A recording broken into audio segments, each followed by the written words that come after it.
Moi, c'est Julien Lustrement. Je suis basé à Castillon-du-Gard. Et mon âge, 41 ans. Récemment. Je l'ai fait pas, je sais. Alors, j'ai intégré le monde diagnostiqueur en janvier 2023.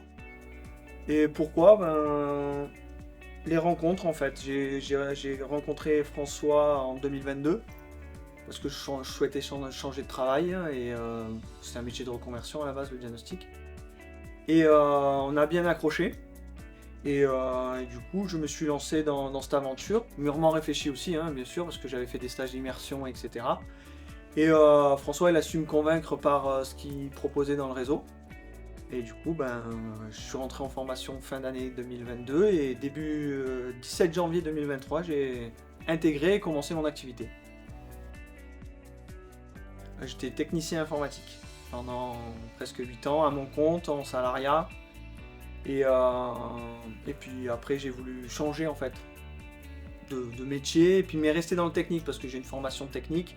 J'ai beaucoup des bagages, on va dire, scientifiques techniques et j'adore ce métier pour ça, déjà. Et la relation client. C'est pour ça aussi que je me suis axé sur le diagnostic parce qu'on touche à beaucoup de domaines.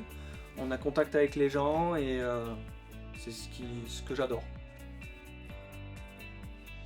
Alors déjà, la mutualisation des compétences dans le réseau. Et puis on n'est pas seul. Ça, on le voit à chaque fois, dès qu'on a une question, dès qu'on a besoin, on sait qui appeler et on aura toujours une réponse, que ce soit l'un ou l'autre. C'est ça la force du réseau et c'est pour ça que le diagnostiqueur, à la base, il est indépendant et seul, en fait, sur le terrain, dans son travail en général, hein, même à la maison, à la limite, dans les dossiers. Et le fait du réseau, c'est d'avoir quand même une sociabilisation et puis sur qui tu peux parler du métier avec des gens qui comprennent ce que tu dis. Voilà, je sais pas si...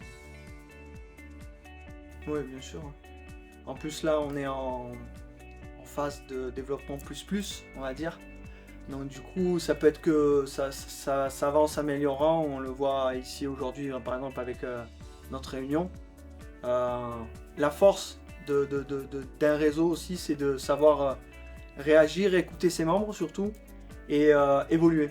Et là, on est en plein dedans. Donc du coup, ça peut que grimper. Et oui, bien sûr. Ouais.